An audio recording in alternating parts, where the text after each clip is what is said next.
เล่งปฏิบัติเอาของไผของมันเด้อจะไปสนใจกันอย่างที่ว่าคือเมื่อวานนี่แหละเทศอยู่เมื่อวานถ้าผู้ใดสิเบานินท่ากันเบาพื้นกันให้ตักเตือนกันเอาบอกว่าหลวงพ่อเพิ่นให้เบิ่งเจ้าของเพิ่นบ่ได้ให้ไปเบิ่งผู้อื่นเสียละให้เล่งเอาเจ้าของเองซะแต่ละมือแต่ละเว้นมาเบื่อว่านายบ่เนาะไผก็ดี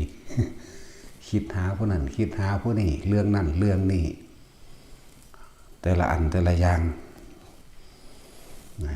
แต่เขาจังว่าเว้าอันยอดมันให้แล้วถ้าเฮาบ่คิดถึงไผเลยเฮาอยู่แต่กับเจ้าของเองมันก็บรรลุแล้วเด้นั่นบ่ล่ะบ่คิดถึงไผเลยในบุคคลนั้นสัตว์นั้นสิ่งของนั้นเรื่องนั้นเรื่องนี้บ่คิดเลยนี่แหมอยู่กับเจ้าของเองแหมคือพระเพิ่นอยู่ป่านั่นแหละอยู่ผู้เดียวตั้งว่า60พรรษาเอาโลดปาดโธ่ทั้งสั้นแล้วเพิ่นบ่คิดถึงไผเลยเด้ก้มตลอดเลยเดินจงกรมก้มไปฤดูนี้เห็นดอกไม้นี่ตกแล้วก็รู้อยู่ว่าอ๋อฤดูนี้แล้วฤดูนี้แล้วอยู่ในธรรมออกนอกธรรมมากอะเพียงนิดหน่อยนั่นแหละบ่เห็นว่าเพิ่นสิลำบากอีหยังกันนะสำหรับพวกเฮาอ่ะจริงๆมันก็บ่ได้อยู่นำว่าณสถานที่ใดเด้เพราะว่าทุกสิ่งทุกอย่างอยู่ในตัวเฮาเองเบิดบ่เกี่ยวกับสถานที่บ่เกี่ยวกับบุคคลอื่นอีกบ่เกี่ยวกับเพศบ่เกี่ยวกับไฟไม่มีหญิงไม่มีชายดอกพวกนี้อยู่ที่ตัวเองขึ้นอยู่กับตัวเฮาเองทั้งหมดอยู่กับลมหายใจอยู่กับความรู้สึกตัวในตัวเองเฮ็ดอยู่แค่นี้แหละอย่าความรู้สึกออกนอกอย่าไปคิดแต่คิดออกนอกความรู้สึกออกนอกความรู้สึกที่พอใจกับบ่พอใจก็ไปอยู่นำสิ่งที่เฮาคิดถึงนั่นเองนะจังว่าเบื่อหน่ายบ่เบื่อหน่ายบ่ไผก็เลยเนาะผู้บอกผู้พยายามให้อยู่นี่โอ้ถ้ามันจกออกให้กันได้มันก็บรรลุเบิดละปานนี่เนาะถ้ามันจกออกเอานี่เอาผู้ละอันละอันละไปวึดขึ้นทั้งฟ้าโลดนี่มันไปได้เลยปานนี่อันมันจกออกให้กันบ่ได้ดีได้แต่บอกมาฆ่าแต่อยากไปเที่ยวหันไปเล่นนี่ความคิดนั่นน่ะอยากว่าล่ะอยากไปหันอยากไปนี่คิดไปปรุงแต่งไปนึกไปพอใจกับนั่นนี่สถานที่นั่นสถานที่นี่คนผู้นั้นคนผู้นี้นั่นแหละหลายอย่างที่พวกเขาไปขาดคะแนนเอากับผู้อื่น อยู่ในเฮาเด้อห่วยบ่คิดซื่อๆก็บรรลุแล้วเด้อตรงนี้เนาะ บ่คิดซื่อๆนี่ทุกก็เกิดบ่ได้เด้พอใจบ่พอใจเกิดบ่ได้จบแล้วเด้แค่นั้นแหละเดี๋ยวว่าบ่ต้องไปคิดต่อมองหันมองนี่ดอกอยู่สถานที่ใดก็สร้างเหมือนกันกับที่เคยเว้าอยู่แล้วพวกไปเดินจาริกไปทุดงตามป่าตามดอนไปก็ว่าไปถ้าพวกเจ้าออกจากลมหายใจพวกเจ้าก็แค่ย้ายที่ทุกย้ายพบใหม่เท่านั้นนึงเด้คิดจินตนาการไปทั้งใหม่หรอกนั่นแหละไว้พวกเขาอยู่กับตัวเองจะไปยุ่งมันเถอะแต่ว่ามันเรื่องข้อขาดบาดตายมันบ่มาคุ้งโตเฮาบ่จำเป็นต้องไปต่อสู้เนาะแต่สุว่ามันมีเรื่องเข้ามาแต่มันไปชั้นหน้าป้องกันโตอันนี้บ่ได้ให้เฉยแบบเฉยเด้ มันบ่ให้ปล่อยปะละเลยว่าย่านบาปนี่บ่ต้องย่านดอกป้องกันตัวได้ว่ามีคนมาลุกล้านเฮาอีกสัตว์แม่งเลยบ่ต้องไปสนใจไผเกิดมาตายเพราะแห้งเดียวมาจากบ่ล่ะนั่นแหละเกิดมาตายแล้วจะไปย่านหลายอย่างเพิ่นว่าบ่ให้พระยุ่งการเมืองเพิ่นว่าบ่ให้พระบัดกันพวกกันก็ออกกฎหมายมาควบคุมพระเนาะควบคุมหาแม่มึงบ่ให้เพิ่นไปยุ่งหรอก ที่จริงทำวินัยเพิ่นก็บ่ให้ไปยุ่งอยู่แล้วเด้ล่ะพุทธเจ้าก็บ่ให้ยุ่งอยู่แล้วแต่ว่าทางไปออกมายุ่งมาบังคับข่มเหงพระพวกนี้เหยียบหัวพระพุทธเจ้านะต้องเบิ่งซะนะมันจะไปฮอดใส่ตรงนี้ที่เสื้อบ่เสื้อก็สร้าง ก็เพราะว่ามึงบ่เชื่อมึงว่ามึงมีอำนาจล่ะมึงยังพากันไปเกิดอยู่ในสถานที่ที่เป็นมีสงครามโดยแล้วเกิดจากกรรมเบิดเด้อที่ไปลบกันล่าขาฟันกันถูกระเบิดหรือถูกจับท่วงน้ำหรืออดอยากหิวอาหารตายสัตทันตรภัยหมายถึงภัยอันเกิดจากการสงครามเพราะพวกเจ้าอิจฉาริษยาคราวตูใส่ไล่ขับไล่ภิกษุนักบวชตลอดทั้งผู้บำเพ็ญศีลธรรมตัวเองก็ได้รับกรรมตัวนั้นคารุกรรมอันเป็นของหนักตกนรกแล้วเป็นเปรตแล้วบาดเกิดมาเป็นเดรัจฉานแล้วก็มาเป็นคนแล้วมาเป็นคนก็ไปในสถานที่ที่ตัวเองเคยเห็นไว้นั่นแหละที่เพิ่นเว้าเรื่องอดีตที่ท่านต่างๆมายกตัวอย่างไว้กะลาสีเรือกับเมียคือเจ้าของเรือนั่นแหละเรือแล่นไประหว่างกลางทะเลแล่นไปต่อบ่ได้มีพายุดักหน้าดักหลังไปบ่ได้ให้จับฉลากว่าผู้ใดเป็นตัวการกินีแต่ว่าศาสตร์นี้ผู้หญิงคนนั้นเมียกะลาสีเรือนั้นเป็นคนดีมากๆอยากบอก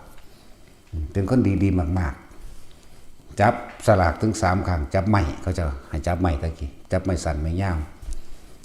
ไม้อันอื่นทอกันเบิดผู้ใดสั่นกริบกอมูนั่นผู้นั้นเป็นการกรีจำเป็นต้องท่วงน้ำจับถึง3 รอบเบิดทุกคนเลยเมียกะลาสีเรือจับได้ทั้งไม้สั่นอันเดียวนั่นแหละจับครั้งที่2ก็อันเดียวจับครั้งที่3ก็อันเดียวนั่นนะจังสั้นแล้วแต่เราเป็นคนดีโอ้คนที่หากคนที่เคารพนับถือเล่านั่นนะครับขอตายแทนได้บ่ขอตายแทนได้บ่ขอเป็นผู้ถือต้องนำแทนได้บ่แต่ว่ากะลาสีเลือดนั่นเป็นคนมีธรรมผู้ใดจับได้ไม่สั่นหรือไม่ย่าวต้องเป็นไปตามกฎกติกาที่ตั้งไว้ถึงสิหักเมียมากเพียงใดก็ช่างแต่ว่าจำเป็นต้องรักษาคนหมู่มากนะนี่คือกะลาสีเลือดเบาคนอยู่ในนี่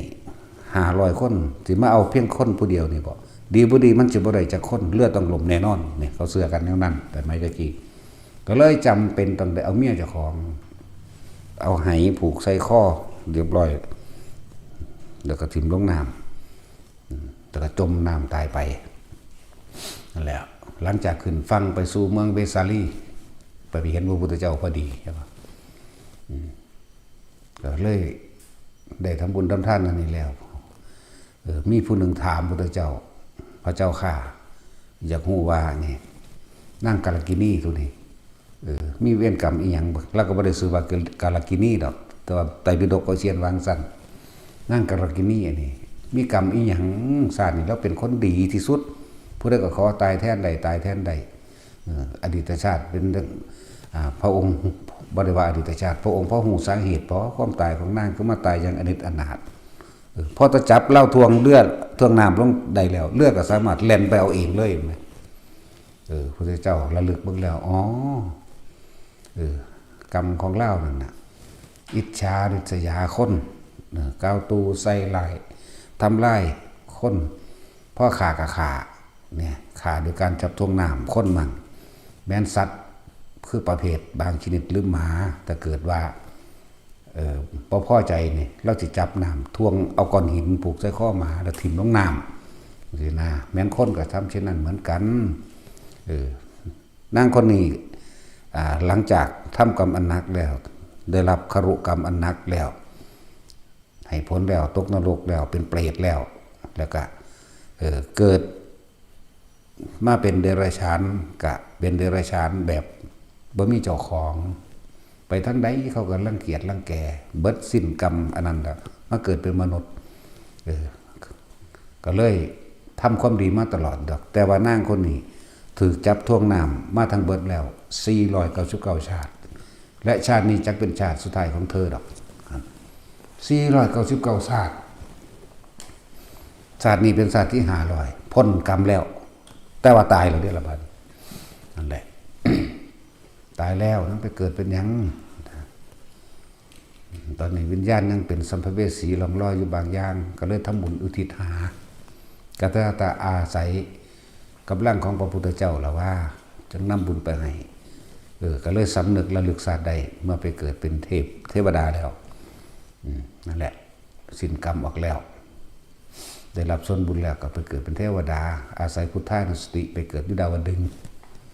นั่นแปลว่าสิ้นกรรมแล้วแต่ว่าพระพุทธเจ้าบ่ทันได้ตายเด้จากวันนี้ขึ้นไปดาวดึงนิดหน่อยกลับลงมาเกิดเป็นคนใหม่มาเกิดบัดนี้มาเกิดเป็นผู้ชายอยากบ่ล่ะมาเกิดเป็นผู้ชายก็ได้บวชตอนอายุ7 ปีเลยจักสว่างเดือนเน้นก็เดินมันก็หลายเน้นแต่ว่าถึงขนาดอกุศลกรรมเก่ายังให้ผลเกิดเป็นลูกแบบกำพร้าบ่มีพอนั่นแหละลักษณะนั้นแหละบวชแล้วครับโกนผม3 ครั้งนี่แหละแต่ก็บรรลุเป็นพระอรหันต์เลยนั่นแหละแล้วก็ระลึกนึกชาติของเราเองดอกบาทนี่แล้วจงว่าสมควรแล้วที่เธอได้ถูกกระทำเช่นนั้นสมควรแล้วนี่เขาเจ้ายอมรับย่อมตัวบรรลุอรหันต์แพงหรือไหมเนาะนั่นแหละจังว่า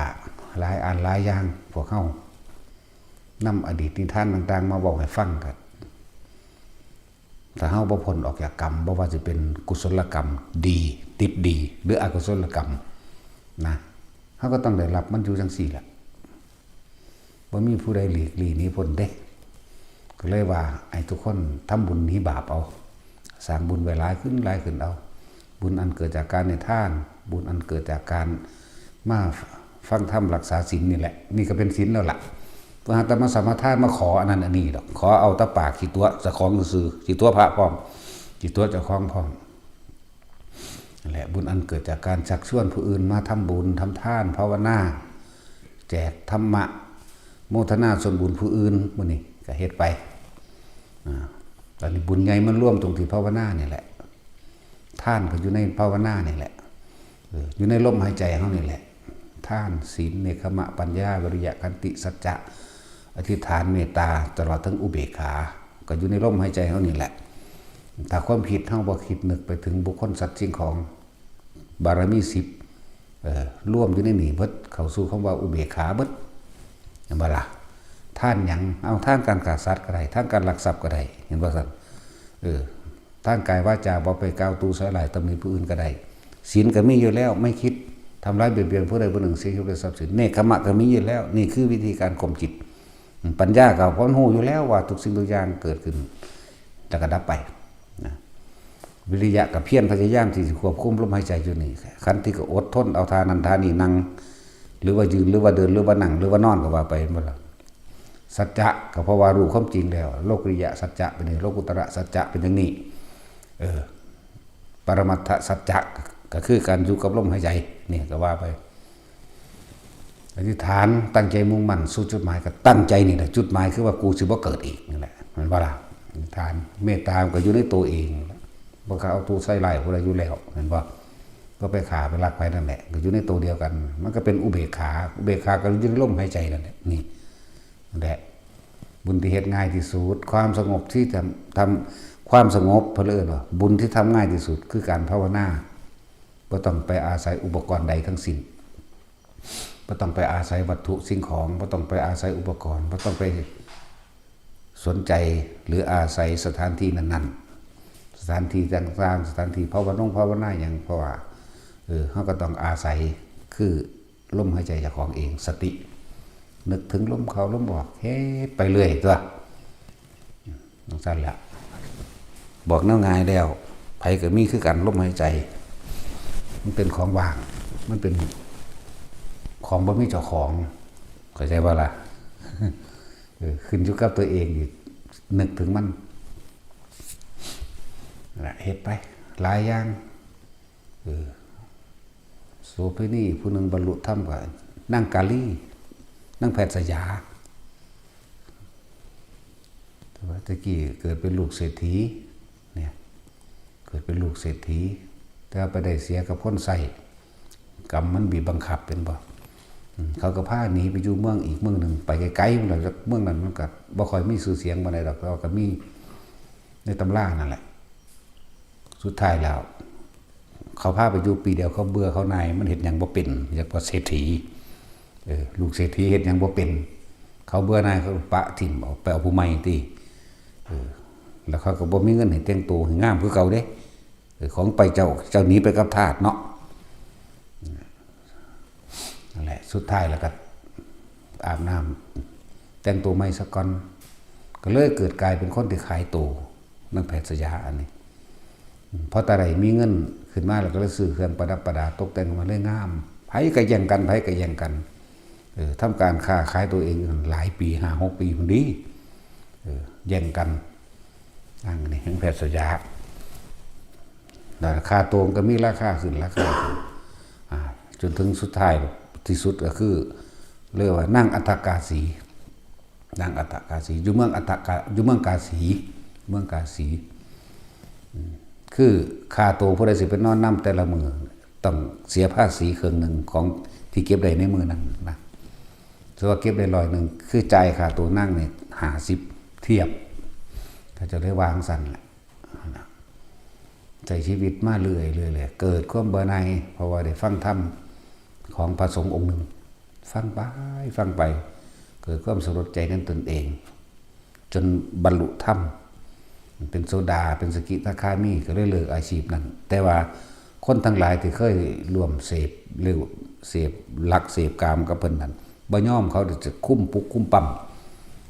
จากเวลาบรรลุธรรมในระดับหนึ่งแล้ว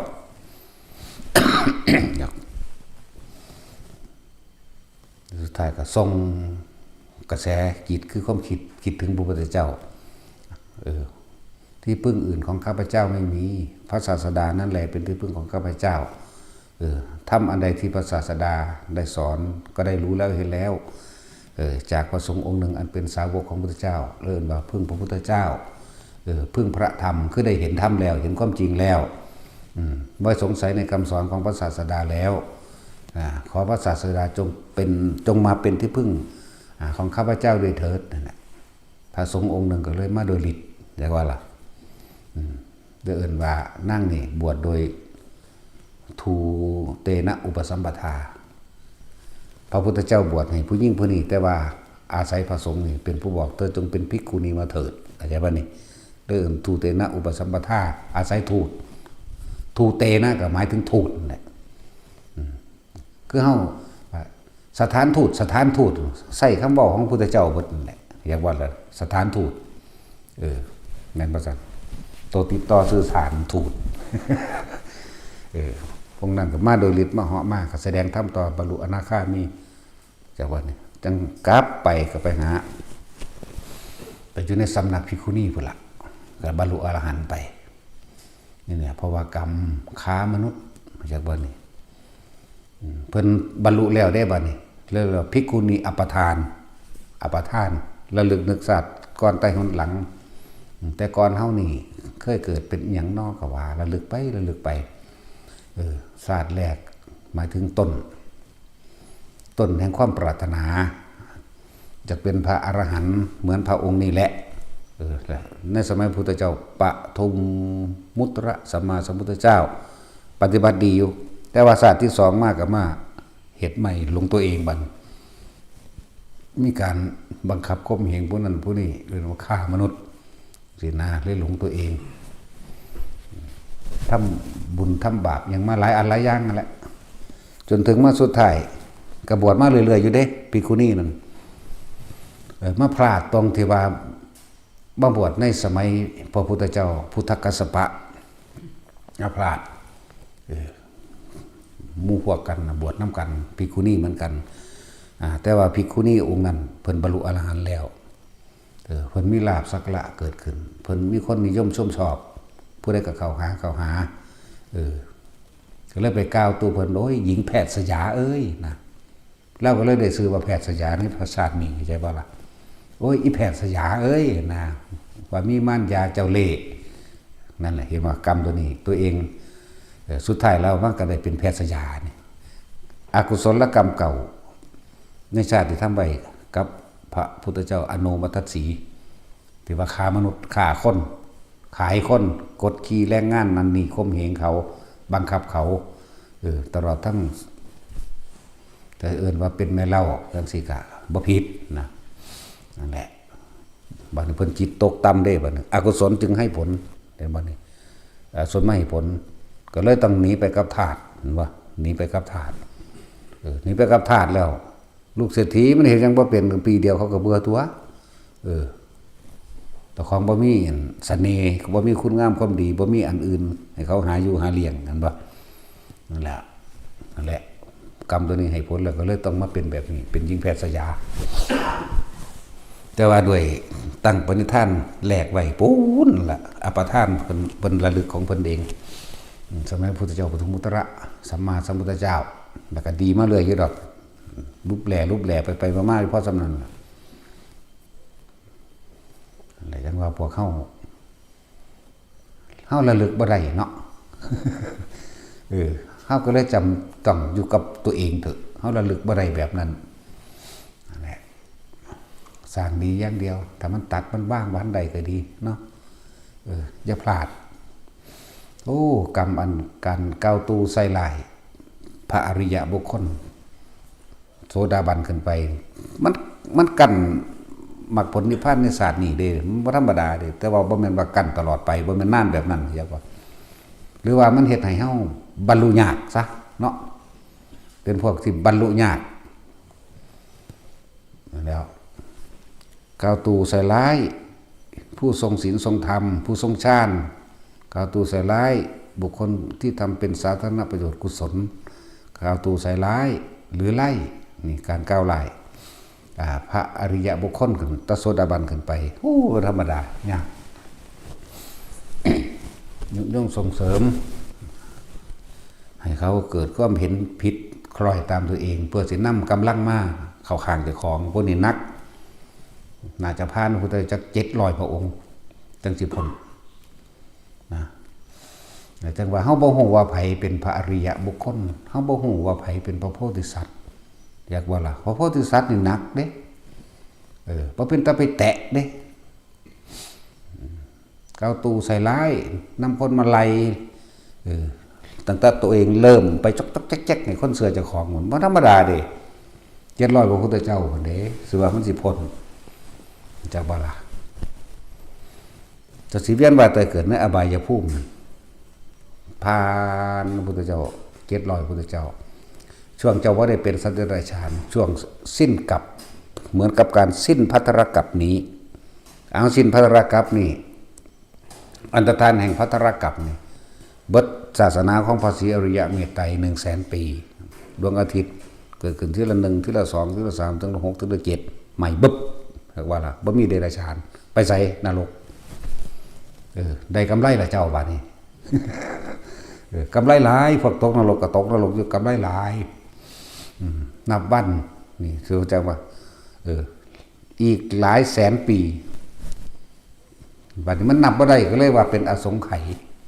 เรียกว่าล่ะอีกหลายแสนปีและหลายแสนปีพวกตกนรกพวกเปรตตกไปเลยตอนสิบ่ทันได้มีเดรัจฉานก็ใช่ว่านี่ในโลกอันนี้เฮาเว้าเฉพาะจักรวาลเฮาก่อนนั่นแหละบัดนี้พวกเป็นเทวดาเด้ได้กำไรได้กำไรทั้งเทวดาปูนล่ะจนกว่าสิพัฒนาการเกิดกลับใหม่นั่นแหละกลับต่อไปในอื่นว่าสารมันดกัปต่อไปจังอื่นภัทรกัปอีกต่อไปจังอื่นมันทกัปอีกจากว่าเวียนไปเวียนมาในนี่แหละนะเพิ่นว่ามีพุทธเจ้า10 องค์เพิ่นเว้าร่วมซื่อเด้สารมันตกัปก็บ่กี่องค์เด้ถึงมาเป็นภัทรกัปเขาจะเว้าร่วมไว้ซื่อเพราะว่าบ่แม่นสัพพัญญูพอถึงมาเว้าแยกแยะได้ละเอียดปานนั้นก็เลยต้องเว้าร่วมเนาะ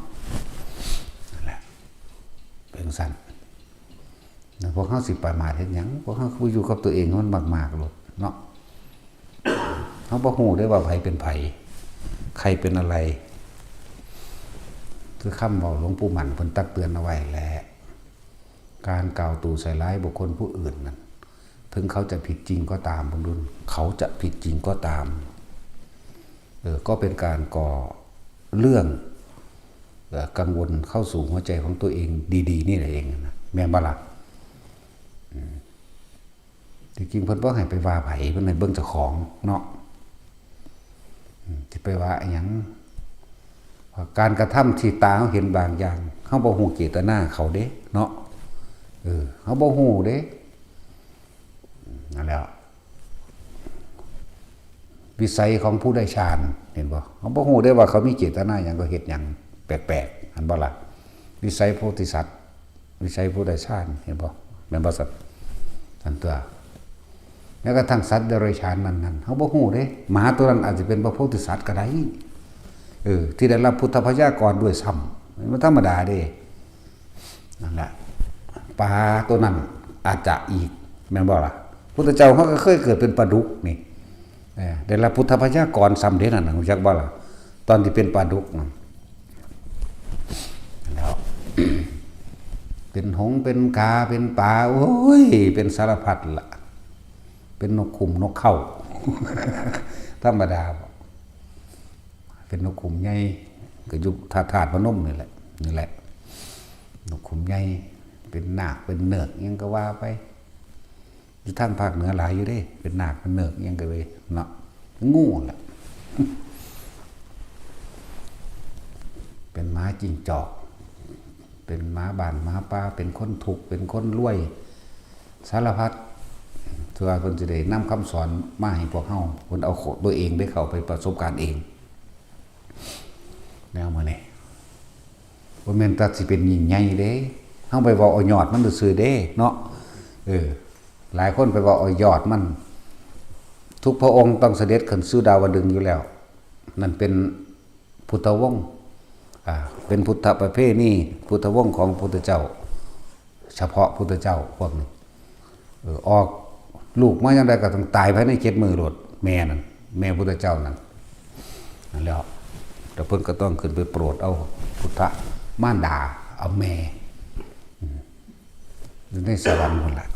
3 นาทีกับ36 วินาทีบ่แท็กซี่3 เดือนเฮารู้จักว่าเท่านั้นหนึ่งเด้ของเขาเจ้าสันๆเข้าเดียวนึงเด้แล้วนะมันเข้าเดียวเขาเจ้าถึงบ่มันเข้าเดียวเฮามัน3 เดือน90 มื้อละของเพิ่นก็3 นาทีกับ36 วินาทีนั่นแล้วหลังจากเพิ่นเทศเอาแม่เพิ่นได้แล้วแต่บ่ได้คือกันอยู่อย่างหนึ่งเด้อแม่พระพุทธเจ้าเฮานี่เพิ่นปรารถนาเอิ้นว่าสิริมหามายาหลงกลความดีอย่างว่านี่อยากเป็นแม่พระพุทธเจ้าถึง5 พระองค์ไผเกิดก่อนไผเกิดหลายไผทุกข์กว่ากันแม่ตัวเนาะนั่นแหละอยากเป็นแม่พระพุทธเจ้าถึง5 พระองค์เอิ้นสิรินี่แปลว่าคุณงามความดีอันเป็นสูงสุดมหามายาหมายถึงหลงกลในความดีคือเอิ้นว่าติดดีและถูกนำความดีอย่างว่านี่เกิดมาเป็นหยังบ่ทุกข์เบิดตัวบ่แม่นว่าสิมาเกิดแค่นี้ไปเป็นแม่ภาษีอริยะบ่แม่นถ้าเกิดเป็นแม่ภาษีเลยบาทเดียวเลยเด้ก็ต้องเป็นน้ำกันอีกบักพอแห้งอยู่เด้นั่นบ่แม่นเพิ่นบ่ได้ไปถ่าล่อสิมาตัดสรู้เด้อเกิดอยู่นำพวกเฮานี่แหละจักบ่ล่ะเกิดอยู่ในโลกมนุษย์นี่แหละตกนรกอีกจะต้อง300 กว่าศาสตร์ขึ้นมาธรรมดาบ่นั่นแล้วสิว่าสิสำบายบ่เป็นแมงเป็นย่ำใดนั่นแหละมันเป็นธรรมดาได้แนวมันยังตกนรกอยู่เด้มีคิดว่าสิยิ่งใหญ่มาตลอดเด้หุ่นเฮาไปจับเอายอดมันพุทธเจ้าเวลาเสด็จลงจากดาวดึงส์บันไดเงินบันไดทองบันไดแก้วอยู่กลางเพิ่นเดินด้วยบันไดแก้วทางกลางมาเทวดาหุ่มล้อมดีดสีตีเป่าเครื่องดนตรีละเลงบันเทิงขึ้นมาดอกไม้ดอกมณฑาลบดอกมณฑาสวรรค์ดอกจิตปาตีมื้อนี่บานสะพรั่งโรยลงมามันก็ยิ่งใหญ่ติบัดนี้พระองค์ก็ฉายฉัพพนรังสีออกเลื่อมประกายผึกเหลืองเขียวแดงเรียกว่าล่ะเลื่อมประกายผึกเหลืองเขียวแดงยังอีกแน่ละยิ่งใหญ่อลังการที่มนุษย์เหลียวเห็นเทวดาพร้อมเห็นบ่ล่ะสัตว์นรกก็เหลียวเห็นเทวดาเหมือนกันสัตว์นรกก็เหลียวเห็นมนุษย์เหมือนกันมนุษย์ก็เห็นสัตว์นรกก็เห็นเทวดาไปพร้อมเพิ่นว่าเปิด3 โลกธาตุคือมือออกพรรษานั่นแหละ15 ขันธ์11มันจะว่าล่ะนั่นแหละมือเปิด3 โลกแทนผู้ใดเห็นแล้วก็ปรารถนาความอยากเป็นพระพุทธเจ้าตัวบัดนี้แม้ที่สุดแห่งมดแดงในตำราว่าเนาะมดแดงมันเหลียวเห็นอยู่มีตาอยู่เนาะบ่เห็นแต่ใส่เดือน มันบ่มีตานั่นแล้วผู้ใดก็อยากเป็นผู้ใดก็อยากเป็นแต่ว่าบ่เรียนรู้บ่สละตัวเองเพื่อสิเป็นแล้วบัดเฮาไปจับเอาเฉพาะตอนเพิ่นสำเร็จความยิ่งใหญ่เนาะโอ้โหผู้ใดเทพเทวดาอินพรหมมอบกราบแทบพระบาทเคารพนับถือหลายเสด็จลงมาเลยมนุษย์ทั้งหลายก็เขาก็มอบกราบแม่นบ่ซั่นซั่นตัวเฮาเข้าใจว่าเพิ่นสิยิ่งใหญ่มาตลอดติมันบ่แม่นเด้เกิดเป็นมหาทุกขตะทุกข์ที่สุดมันบ่ธรรมดาเด้แนวหมดสละตัวเองนั่นแหละจังว่าของบางอย่างตาเฮาเห็นว่าผิดบ่เลวอย่าเข้าใจว่าล่ะเพราะว่าเฮาบ่ฮู้ว่าเพิ่นเป็นไผเนาะเห็นเขาฆ่ากันเอานี่คือสมัยศาสตร์นึงเพิ่นฆ่าน้องเพิ่นแล้วเพิ่นก็เอาเมียน้องมาเป็นเมียเจ้าของน้องเพิ่นก็เป็นเทวทัตเทวทัตพาเมียนางพิมพานั่นน่ะไปหาหลอกต้มตัวคนเข้าใจบ่ล่ะไปทางมิจฉาทิฏฐิ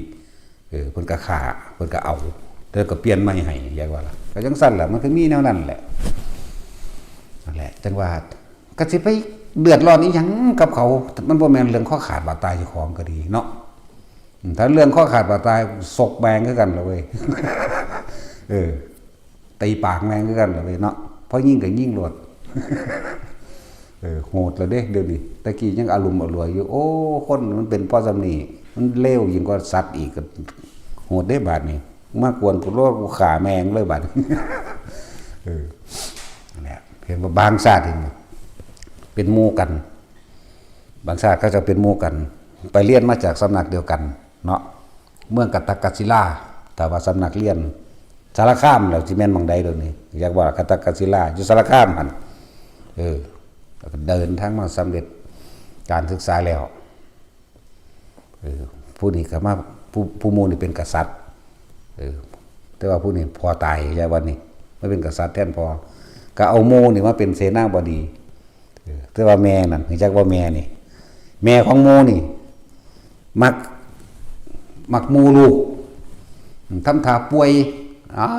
สอไอ้แสะเข้าเห็นว่ากินบ่ได้นอนบ่หลับบัดนี้ก็ลูกมากกระซิบใส่หู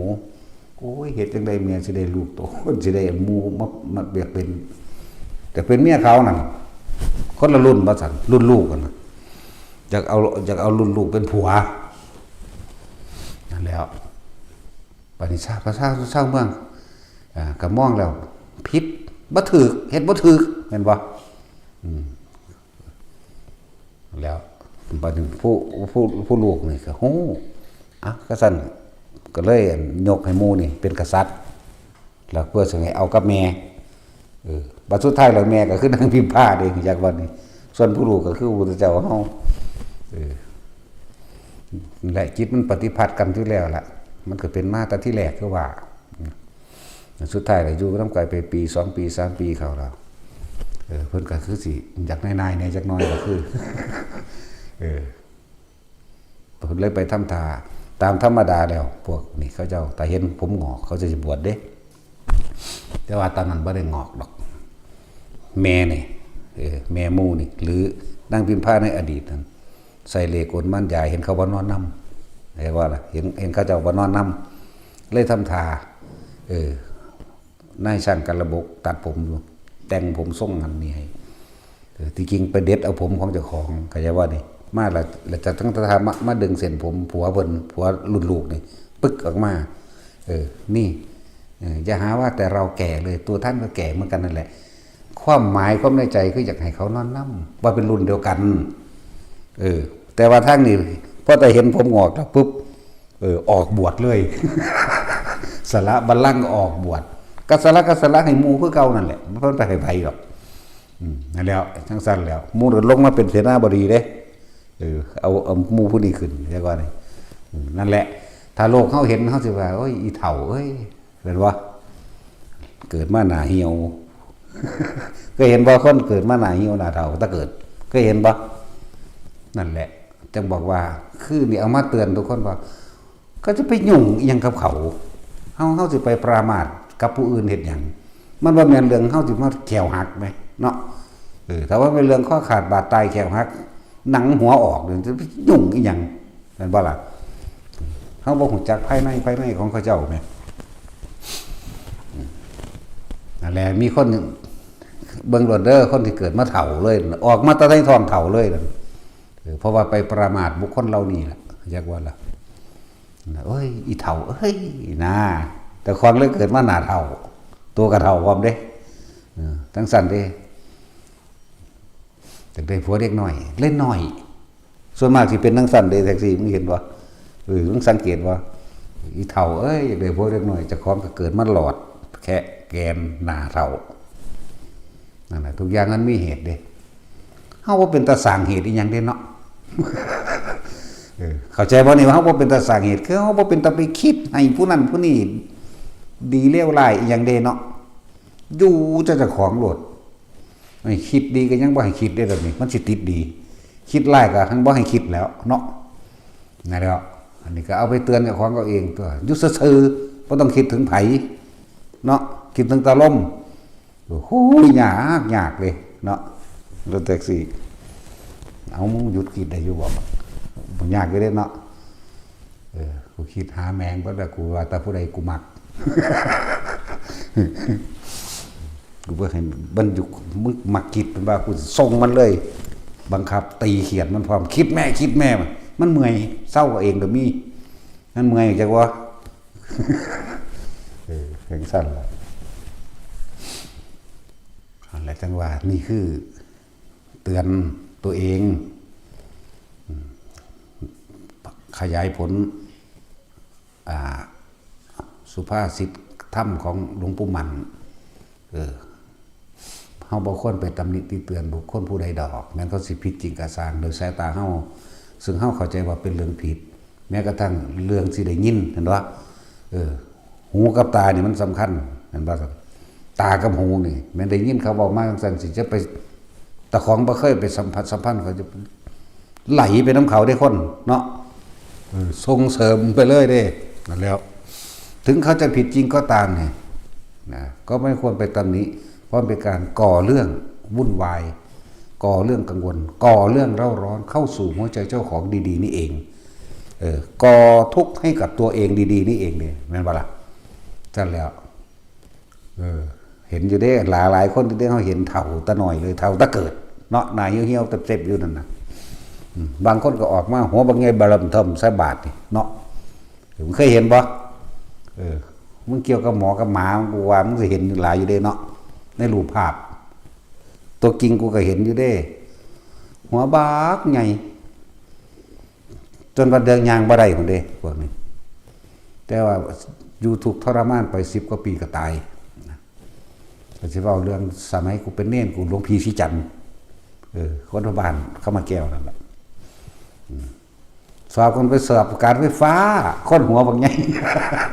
ไปสอบอีหยังให้มันได้อันนั้นเพิ่นเรียนจบม.6 ตะกี้วัดสุวรรณวาสตัวหนังสืองามปานพิมพ์ออกเขียนได้เบิดทุกแบบบ่ว่าไร่ไทยตัวเอียงตัวเนินหน้าตัวตรงงามนั่นแหละปฏิเพิ่นก็เรียนจบแล้วเพิ่นก็ศึกไปที่สอบก็ไปสอบในการไฟฟ้า หัวใหญ่หัวหนักเวลายางถัดไปทั้งหน้าแน่นี่หัวดวนต้องได้ดึงไว้เด้ถ้าเนื่องหลังนี่สิก็สิล้มต้องได้ซุกไว้ของเฮาก็คุกคีกันกับเพิ่นอยู่นะนั่นแหละไปเฮ็ดวัดใหม่เฮ็ดวัดป่าใหม่หลังโรงพยาบาลกันทละวิชัยนั่นแหละก็ไปอยู่นั่นแหละกับเพิ่นตะกี้ก็เลยไปเฮ็ดวัดนั่นแหละเดี๋ยวนี้ก็ยักสิจังได้แล้ว เหตุงานมันบ่ไหวที่เขาให้ขึ้นเสาไฟ คิดว่าสิขึ้นได้บ่ซั่นพี่หัวจะธรรมดาบ่ก็ไปสอบเอาอีหยังการไฟฟ้าก็ไปสอบเป็นแนวอื่นก็บ่ได้คือมันหางานมันสอบอีหยังได้มันเอาเลยนะพวกหมายเพิ่นโดยบ่ได้กี่เดือนดอกแล้วก็ต้องออกกลับขึ้นมาบวชใหม่แต่ว่าสุดท้ายก็คือว่าละกรรมของไผของมันพากันไปอาบน้ำสางมันก็มาบวชใหม่เด้ไปลมคุมอีปูหรือตกขั้นคู่ตกขั้นคู่ตกขั้นดินขั้นหน้านั่นน่ะอ่านน้ำสางแซงได้ตะกี้หมู่ผู้ตายซ้ำอันนี้ยังบ่ได้30 ปีอยู่ทั้งสั้นแหละ จากแล้วเจ้าคนจะไปทวงผู้ใดแล้วจักที่ทวงไปแล้วเขาก็เคารพนับถือเพิ่นอยู่เด้เพิ่นก็เป็นผู้เฮ็ดดีปฏิบัติดีอยู่เป็นคนอยู่ในระเบียบวินัยดีอยู่ตัวหนังสือก็งามไปน้ำเพิ่นดีดอกเพิ่นก็เอิ้นเอาแต่เฮาเพราะว่าเฮาอุปถากดีสั่นแล้วผู้อื่นบ่เฮ็ดน้ำดีคือนั่นแหละ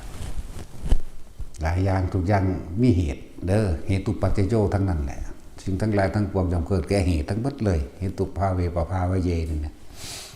ถ้าสิ้นเหตุคือการบ่คิดแล้วจบเหตุคือกัน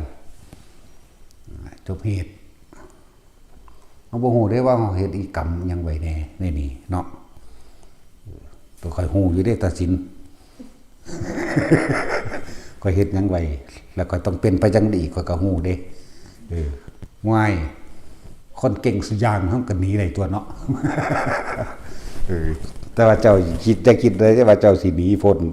แต่เจ้าบ่อยู่ในปัจจุบันนี่เป็นเจ้านี่ก็สำคัญเด้มันจักปากสร้างน้ำสร้างแซงที่เขาเอาทอปูนมันเจ้าก็เกาะอยู่ก็เห็นแต่มือหน่อยๆนิดนึงเด้นี่มือเกาะอยู่จังซี่จักสิหลวงยามใดเด้ล่ะนะนั่นแหละเป็นจังซั่นแล้ว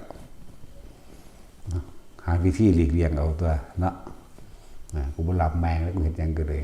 กูรู้จักอยู่แม่เอาสาวเดียวกันเลยตัวเนาะนั่นแหละไปก็ได้บ่ไปก็ได้ยินบ่ตัดสินจะเฮ็ดได้บ่บาดนี่ก็บ่ได้ตั้งแต่ผีก็ย่านอยู่แต่ว่าเรื่องนรกมันชินน่ะเด้ข่อยชินได้กับนรกก็บ่ชินสวรรค์มันได้มันรู้จักว่ามันรู้จักศอกซอยมันรู้จักทางเข้าทางออกคนชินนรกเว้ยเกิดในนรกมากที่สุดจักว่าก็เป็นธรรมดาเด้แล้วโอ้ขนาดเพิ่นมาสอนปานนี้ยังตกนรกอยู่เนาะก็พากันคิดเอานั่นล่ะเว้ยบ่แม่นเบ๋ปากเบี้ยวเด้สิบอกให้เนาะเห็นบ่คนอันพวกแว่งๆเกิดมาแว่งเลยจักบ่พวกบีปากใส่คนดีๆอย่างนี้พวกบ่ยอมรับพวกบ่ยินดีพวกคิดฉาแต่เขาเว้าเรื่องความดีของผู้อื่นฟังเขาโลดเบะปากเรื่องสั้นแล้วบัดนี้ตากันลิ้วซ้ายลิ้วขวาตาก็บ่เสมอกันบ่สามัคคีกันปากก็แว่งเพดานก็โหวมีเยอะแยะเห็นบ่ล่ะกรรมเบิดได้แล้วนะอกุศลกรรมทั้งหลายที่ไปกระทำไว้บ่ฮู้ว่าสิเป็นเท่าใดศาสตร์แล้วบันทึกมีแต่เขียนว่า500มันหลายกว่านั้นก็มีคือโจร500นั่นแหละ30คนก็โจร500 3คน4คนก็ว่าโจร500โอ้ยมาหลายปานนั้นมันเลวหลายเลยโจร500ยังก็ไปโยนความผิดแต่โจร500อย่างแหละเนาะผู้เดียวก็เอิ้นโจร500โอ้ยบักโจร500มึงเอ้ยว่าเด้ผู้เดียวนั่นแหละบ่พอ500หรอกมันเลวความเลวมันหลายก็เลยเอิ้นโจร500นะบางคนดีก็บ่ว่า500เนาะมันบ่มีผู้ใดยกย่องกันเนาะแม่นเด้การที่ยกย่องบุคคลผู้อื่นนี่เป็นของยากทำได้ยากที่สุดเนาะแต่ว่าการกล่าวตู่สลายนินทาเป็นของง่ายเนาะเฮ็ดง่ายผู้ใดเฮ็ดดีเขาเว้าให้เขาโลดโอ้ยดูเขาอีผีปอบหาแต่แนวอยากยกแต่ของดีเด้นั่นบ่ได้เห็นความดีผู้อื่นการที่สรรเสริญผู้อื่นยากคือหยังนี่โดยความจริงจากใจนอกจากนี้แต่ท่านทาเอามีผลประโยชน์กับเขาจงย่องเนาะจะเอาจากใจจริงๆบ่จักมีเลยพุ่นแหละธรรมดาบ่นั่นแล้วสินำมาบอกให้ฟังเขาก็คิดเอาทั่วเนาะกูบ่สมควรไปยุ่งกับไผเลยเว้ยแม่นบ่ล่ะนั่นแหละอย่าเชื่อจากการได้ยินได้ฟังคนก็ยังบ่ให้เชื่อเนาะอย่าเชื่อเพราะว่าได้ยินได้ฟังสืบต่อกันมาเชื่อหรือบ่เชื่อก็อยู่ซื่อๆหรอกเป็นหยังรู้ไว้ใช่ว่าใส่บาแบกหามมันนักหัวกระบาลมึงบอกมึงจังอยากเสือกเรื่องพวกนั้นพวกนี้แม่นบ่ก็เตือนเจ้าของตัว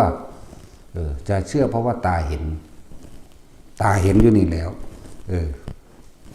นั่นแหละหลายอย่างขนาดภาษาริบุตรยังถือพระพุทธเจ้าสารีบุตรเธอรู้วิสัยของเราตถาคตเหรอโอ้มันธรรมดาได้ขนาดย่อง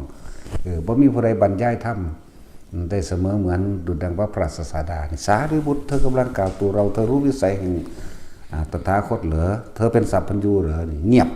ว่าธรรมดาเด้เพิ่นบ่ให้ไปยงความหมายเพิ่นอยากว่าล่ะขณะเพิ่นเป็นอรหันต์ในภาษาลิบุตรมันจะเป็นตัวอย่างของรุ่นน้องเข้าใจว่าล่ะเลยไปหาข้อวิพากษ์วิจารณ์วิจัยแต่ผู้อื่นไปตัดสินยืนยันแต่ผู้อื่นเข้าใจว่าบาดนี่เพิ่นบ่ได้สร้างเด้เพิ่นบ่สร้างไผเด้พระพุทธเจ้าแล้วเพิ่นก็บ่ฮักไผพร้อมสั่นเพิ่นมีแต่เมตตาทับกับอุเบกขาบวกกันนั่นแหละขนาดพระภาษาลิบุตรยังถือให้เธอไม่ใช่สัพพัญญูไม่ควรที่จะมากล่าวตู่อย่างนี้มันธรรมดาเด้เพิ่นบ่ให้ไปยุ่งกับผู้อื่นบัดนี้ถ้าพระพุทธเจ้าสนับสนุนส่งเสริมด้วยคำเว้าของเพิ่นเองนำไปบอกต่อเห็นบ่ล่ะผู้อื่นก็ต่อไปได้เกิดกลายเป็นไม่สนใจตัวเองไปสนใจแต่บุคคลผู้อื่นอย่างว่านี้เหมือนการแสดงฤทธิ์แสดงเดชต่างๆล่ะที่จริงฤทธิ์เดชต่างๆฤทธิ์10อย่างเนี่ยมันมีอยู่แล้วนำบุคคลอริยฤทธิ์มื้อนี้บุญญฤทธิ์มื้อนี้ฤทธิ์อันเกิดจากผู้มีฌานฤทธิ์อันเกิดจากการฝึกฝนตนเองมื้อนี้มันมีอยู่แล้วฤทธิ์แห่งกรรมมื้อนี้แม้กระทั่งฤทธิ์วิทยาศาสตร์เพิ่นก็ยังบ่ได้ตัดถิ่มเด้ยังมีในหันอยู่เด้ฤทธิ์อาจเกิดจากการประกอบปรุงแต่งกันขึ้นเพื่อให้เกิดความเป็นไปคือรถนี่ก็ฤทธิ์วิทยาศาสตร์เครื่องบินก็ฤทธิ์วิทยาศาสตร์นี่มันบ่ได้ตัดถิ่มเด้นั่นแหละฤทธิ์ต่างๆในการปกป้องคุ้มครองชีวิตผู้อื่นทำได้ไหมทำได้ป้องกันรักษาโรคคนอื่นได้ไหมทำได้นั่นแหละแต่ว่าฤทธิ์ทั้งหลายเหล่านี้ไม่อาจสามารถที่จะป้องกันความตายโดยหมดอายุใครให้กับใครได้เลยเห็นว่าแล้วก็ฤทธิ์ต่างๆในหูทิพย์ในตาทิพย์สามารถจับขโมยได้บ่ได้จับขโมยก็ได้แต่คนทั้งหลายมันสิประหัตประหารทำลายกันนั่นบ่ล่ะเป็นการยุยงส่งเสริมหรือเป็นการดำเอียงและเข้าข้างฤทธิ์ทั้งหลายปราบพญานาคเลยว่าก็ปราบได้ปราบคนก็ปราบได้สามารถหาสิ่งของที่หายได้หรือระลึกขึ้นไปเมื่อวานนี้ของหายใครเป็นคนรักก็เห็นได้ฤทธิ์ทั้งหลายเฮ็ดให้ผู้อื่นเหาะเดินเหาะไปตามอากาศได้บ่ได้พระอานนท์เหาะบ่ได้เด้เห็นบ่ล่ะเวลาบางที่พระพุทธเจ้ามากับพระอานนท์บ่แต่อานนท์บ่ได้ย่างมาโดยเขาเจ้าก็มาโดยอากาศนี่ล่ะเห็นบ่จังซี่เฮ็ดให้ผู้อื่นลอยไปก็ได้แต่ว่านั่นนี่ทำให้บุคคลผู้อื่นไม่รู้จักการพึ่งตัวเองมันเสีย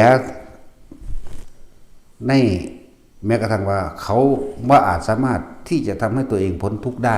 เพราะความพ้นทุกข์หรือถึงพระนิพพานได้นั้นตัวเองต้องพึ่งตนเองเท่านั้นตัวเองทำเองเท่านั้นบาดนี้มันเกิดยังขึ้น อย่างเช่นว่า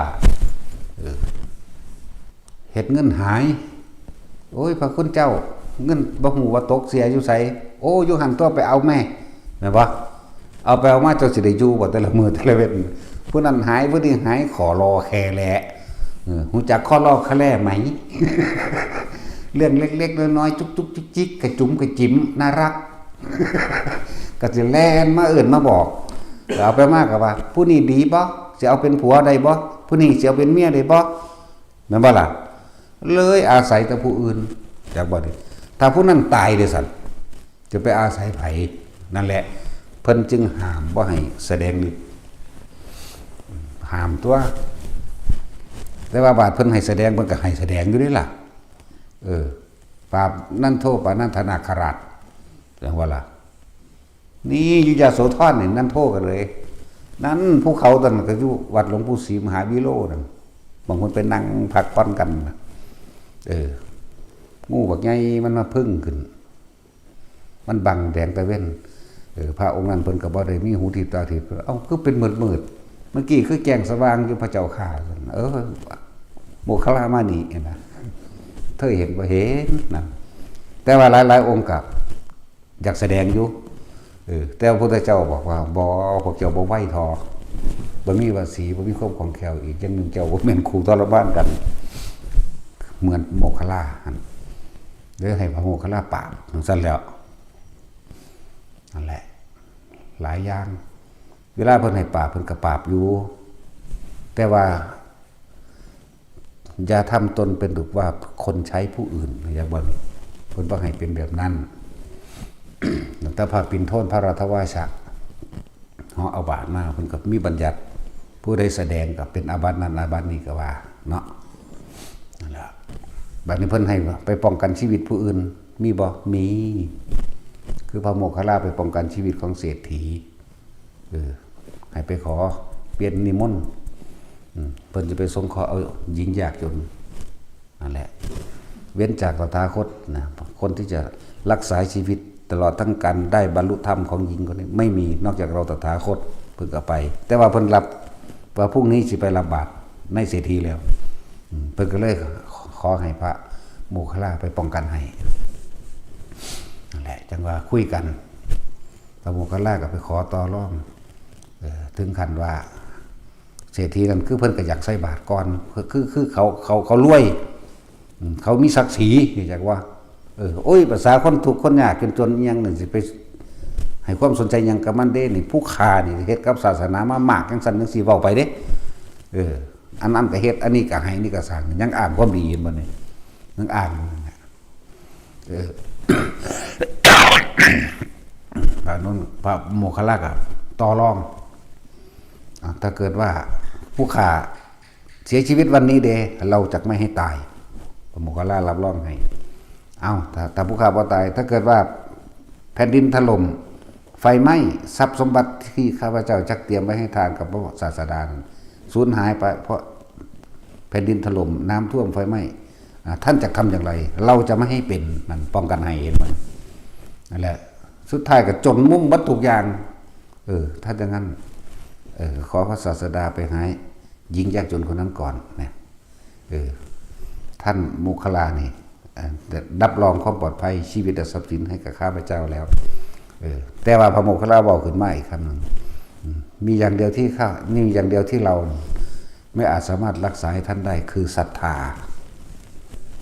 เห็นว่าความเชื่อความเห็นของใครของมันบอกกันบ่ได้เนาะบังคับกันบ่ได้เด้บังคับบ่ให้ฝนตกบ่ให้น้ำท่วมได้ฤทธิ์พวกนี้ฤทธิ์ของผู้ได้ชาติพิญญาทั้งหลายแหละอภิญญาหาสมาบัติ8ก็เฮ็ดได้ละเฮ็ดได้เบิดนั่นแหละนี่ก็อย่างนึงแต่ว่าพระปิณโทษมันก็เฮ็ดอีกแบบนึงก็เลยต้องห้ามคือปัญหาเป็นกันไว้กว้างๆไกลๆกันไว้เด้นั่นถือว่าผู้ใดเป็นอีหยังมากก็แล่นไปหาแต่ผู้นั้นป่วยมากก็เป่าให้แน่เนาะเพียงหายซ้ำมันทำได้จริงๆเด้หญิงคนหนึ่งซึ่งเป็นพระโสดาบันพระภิกษุองค์นั้นเป็นธรรมดาเป็นมักกินเนื้อข้นนี่แหละที่แถวนี่แหละแถวภาคใต้แหละพระองค์นั้นนั่นแหละก็เลยถามเพิ่นเป็นไข่แต่ว่าได้รับปากกันแล้วว่าคือมากินเนื้อเป็นบ่บัดนี้ไปหาซื้อเนื้อในมื้อนั้นมันเป็นวันพระเขาบ่ฆ่าสัตว์ก็เลยต้องปาดเอานี่บีแข้งเกี่ยวของเขาเอิ้นน่องบ่ภาษาไทยหรือภาษาลาวล่ะหรือภาษาหยังบุ ก็เลยต้องเอาปาดเอาตัวเองไปเฮ็ดน้ำแกงสุกให้ญาณพระองค์นั้นก็คือว่าโลกนี้ต้องกินหยังจากวันนี้จึงจักหายก็เรียกว่าแกงเนื้อหรือซุปเนื้อเบิ่งเนื้อหาซื้อเนื้อบ่ได้เพิ่นก็เลยปาดเอามีเจ้าของเองนั่นแหละไปต้มให้ภิกษุองค์นั้นฉันกินแล้วก็เศร้าไข่ก็เศร้าต้มแถลงเอาเนาะ หูจักแถลงหูจักพิติบ่พวกบ้านนอกเขาก็มีการศึกษาเนาะตัดสิน จะมาแถลงต่อมึงจะมาพิติเอาหลายนั่นนี่บอกว่าแม่กับเฮาหูจักเรียนภาษาเนาะภาษากลางวันเขาสิจักภาษาโอ้ยจะแถลงคือหลายมึงจะมาพิติเอาเนาะเขาเรียกว่าเสแสร้งแกล้งทำนั่นแหละภาษา ไทยนี่เขาเรียกว่าพี่ตีเอาแถลงเอาเสแสร้งแกล้งทำเอาเด้อพวกคนมันนอกคนก็มีการศึกษาคนเขามันศึกษามาครอบคลุมได้มึงบอกว่าแม่ภาษาไทยเราแบบใดกูก็หูจักเบิดนะเมืองไทยภาษากลางเนาะเพราะมันไทยอยู่แล้วล่ะภาษากลางบอกว่าแม่ที่ด่ามาแนวใดกูก็ด่าใดก็นั่นอีกนั่นแหละพระพุทธเจ้าก็เลยไปห้ามบอกให้กินเนื้อมนุษย์เห็นป่ะมันก็มีเหตุให้การบัญญัติเบิดนั่นแหละห้ามฉันเนื้อมนุษย์บ้านห้ามกินหลังจากนั้นพระพุทธเจ้าก็เสด็จไปในบ้านหลังนั้นแต่ว่านั่งนั้นบ่ยอมออกมาดิพอแล้วเก็บขาเล่าถามหาว่าอุบาสิกาพวกนั้นไปใส่ผู้ผัวก็บอกว่านางป่วยเพิ่นหูแล้วป่วยก็ต้องออกมาพุทธเจ้ามันก็เทศ2-3 ค่ำเลยเนื้อตัวนี้ก็ขึ้นมาคือเก่านั่นมันก็เป็นไปได้สัตว์เนาะกะลิดเพิ่นทั้งที่ต้มแกงสุปให้หลวงพ่อนั่นกินล่ะหลวงพ่อนั่นก็เถิกปั๊บอาบัติแต่ว่าบ่เป็นอาบัติเพราะว่ายังเป็นอนาบัติเพราะว่าเกิดจากอธิกรรมิกบุคคลแรกต้นแรกบ่เป็นได้ต้นแรกคือพระสุทินแหละบ่เป็นมันจักว่าล่ะพระสุทินบัตรหยังหลายเติบอยู่ได้7 ข้อพุ่นเด้เนี่ยเราเห็นเอากันขนาดนั่นแหละทุกอย่างก็มีทางออกเหมือนเดิมนั่นแหละบ่เอาดอกคนสิเอาตัวอย่างเนาะแต่สินหลายอย่างก็ว่าฤทธิ์ต่างๆมันสามารถกระทำได้แต่ว่าเพิ่นคือห้ามเพราะว่าคนที่บ่พึ่งพาตัวเองได้ตามความเป็นจริงเพิ่นให้เอาตัวเองมาพึ่งตนพึ่งธรรมอย่างสั้นพวกฤทธิ์อธิษฐานก็ยังมีเด้การทำบุญกับพระที่ออกจากนิโรธสมาบัติจากบัดนี้ผู้ใดอธิษฐานอะไรเนี่ยมันก็จะเป็นอนันต์อยู่แต่ว่าต้องมีการทำบุญมันก็จักไผสิออกจากสมาบัติมาหามันนี่ซุมื้อนี้ก็เลยมีแต่สมาบัติตัวเนาะนิโรธสมาบัติ ก็คือนันทะพระนันทะบ่แม่นกับพระนันทะนั่นแหละเป็นหลานของนายปิณฑกะเศรษฐีในการศาสตร์หนึ่งนั่นน่ะเพิ่นเป็นคนยากจนขอทานว่าง่ายๆถึงอยากขอทานไปทั้งใดคนก็รังเกียจเด้รังเกียจมื้อนึงเพิ่นได้อาหารมาเต็มที่แล้วพอดีเพราะพระเจกพระพุทธเจ้าองค์นั้นออกจากนิโรธสมาบัติพอดีคนรังเกียจเฮาไปขอไผเขาก็แม้นอาหารที่ให้เขาก็โยนให้ยากนักหนาที่สิมีคนที่เว้าน้ำดีพอแต่เพิ่นใส่บาตรพระปัจเจกเพิ่นอธิษฐานเด้เว้นจากหญิงที่เป็นญาติของข้าพเจ้านอกนั้นจงหลั่งไหลในรูปกายของข้าพเจ้าจงตกอยู่ในอำนาจแห่งราคะกับข้าพเจ้าเกิดมานั่นผู้ใดก็สร้างบ่ได้เห็นแล้วก็ว่าล่ะเป็นอาบัติต้องหมกมุ่นเข้าไปกับเรื่องราคะเลยทันทีเลยเห็นบ่นั่นแหละแล้วก็เอาเบิดแล้วของเราอธิษฐานมาแบบนั้นผู้ใดบอกให้สร้างเราเนาะ อธิษฐานแนวนี้ก็ได้เด้แต่ว่าต้องหาพระที่เขานิโรธสมาบัติผู้ใดเป็นอรหันต์พวกเกี่ยวกับไปคุ้มเพิ่นเขาซะก่อนจังอธิษฐานเอาเด้อ ผู้ใดอ้างว่าเป็นอรหันต์นั่นเด้อวิธีทดสอบอรหันต์เบิ่งดูอรหันต์พี่บ่ามนี่มีบ่ไปคุ้มเขานิโรธสมาบัติมาสิอธิษฐานเอาแบบนี้เข้าใจว่าล่ะทำบุญตัวนั่นแล้วนันทะหลานอนาถปิณฑกะเศรษฐีผู้ใดมาแล้วก็เมียนเวิร์ดแล้วผู้ใดบอกดูถูกเล่าเนาะผุนตศาสตร์ก้อนมาได้ดูถูกเล่ามาเลยเว้นแต่ญาติเว้นแต่หญิงที่เป็นญาติของข้าพเจ้าจะบอกนี่นอกนั้นถ้าได้เห็นดวงหน้าของข้าพเจ้าจะต้องหลงไหลในกามราคะผูกกิจติดกับข้าพเจ้า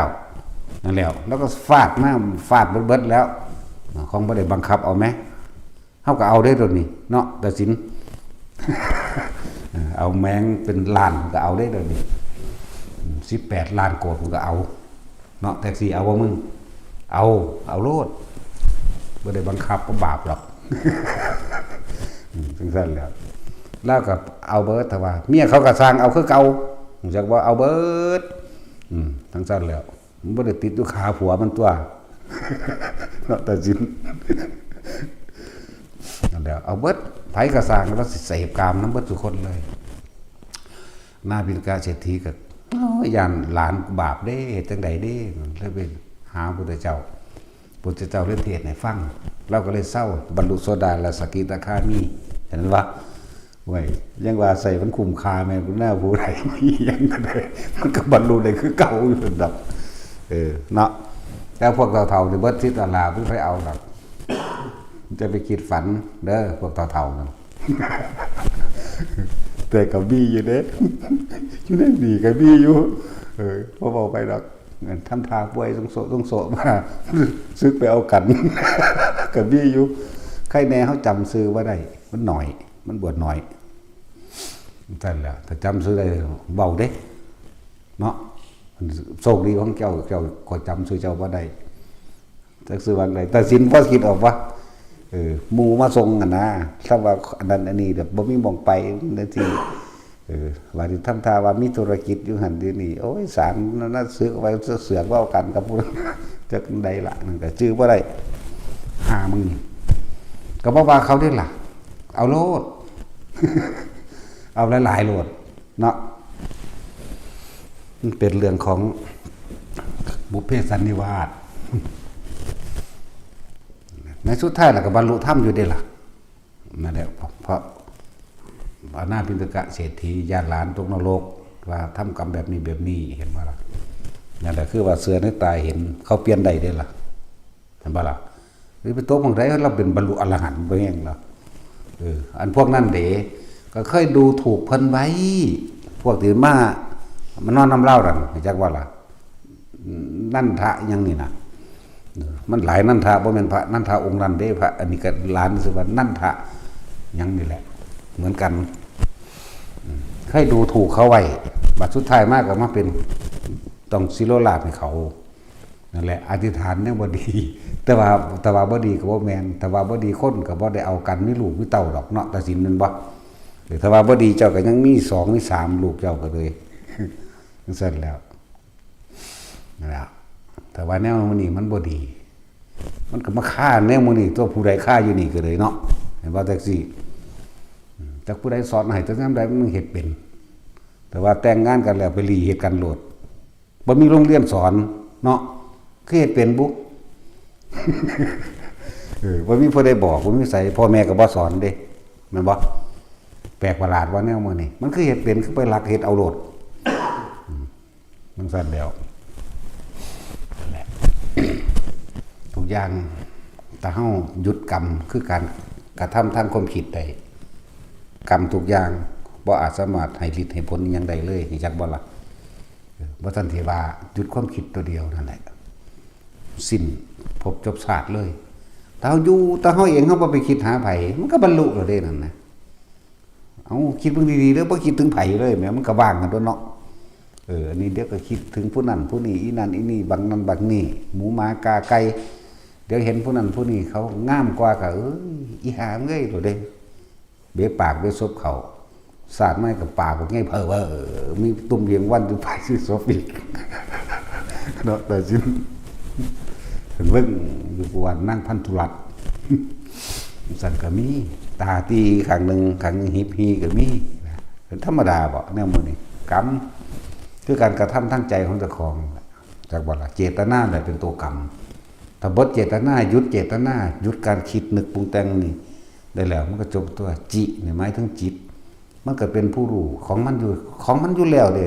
เป็นสัญญาก็ว่าผู้รู้ก็ว่าเป็นเองอยู่ในหันแหละจิตนี่คือร่วมสุขสรรพสิ่งทุกอย่างเจหมายถึงจิตเจตนาหมายถึงคิดไปคนเฮาคิดไปนั่นน่ะคิดถึงความว่างมันคิดบ่ออกดอกมันต้องคิดถึงรูปทั้งเบิดจิเจรุแม่นบ่ความคิดทั้งหลายย่อมมีเจตนาในการคิดวัตถุต่างๆอันเป็นรูปลักษณะท่าทางทั้งนั้นมันเลยถึงนิพพานบ่ได้แต่ว่านี่จิตนี่ร่วมทุกสรรพสิ่งอยู่แล้วรู้ในตัวของมันเองอยู่แล้ว เฮาบ่ปรุงแต่งสัญญาเจคือไม่คิดปรุงแต่งบัดนี้เปลี่ยนคำว่าจิตไม่คิดไม่นึกถึงวัตถุใดๆในรูปมันนั่นแหละรูปร่างลักษณะท่าทางมันก็เป็นนิพพานนั่นตัวมันบ่สั่นบ่คิดถึงไผเลยนะจิเจรุนินั่นแล้วที่เขาจะเขียนไว้เวลายังละเขาเอิ้นปัญหาธรรมยังเป็นนั่นแหละ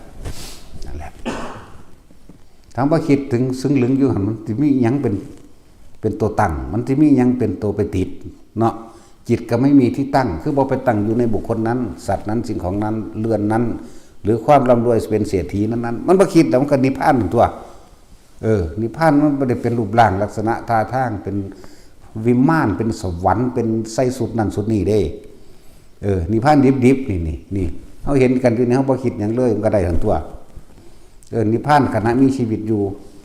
คนมีชีวิตอยู่ได้ไรนิพพานจังเอานิพพานมาสอนได้คือพระพุทธเจ้าเฮาแม่นบ่ล่ะ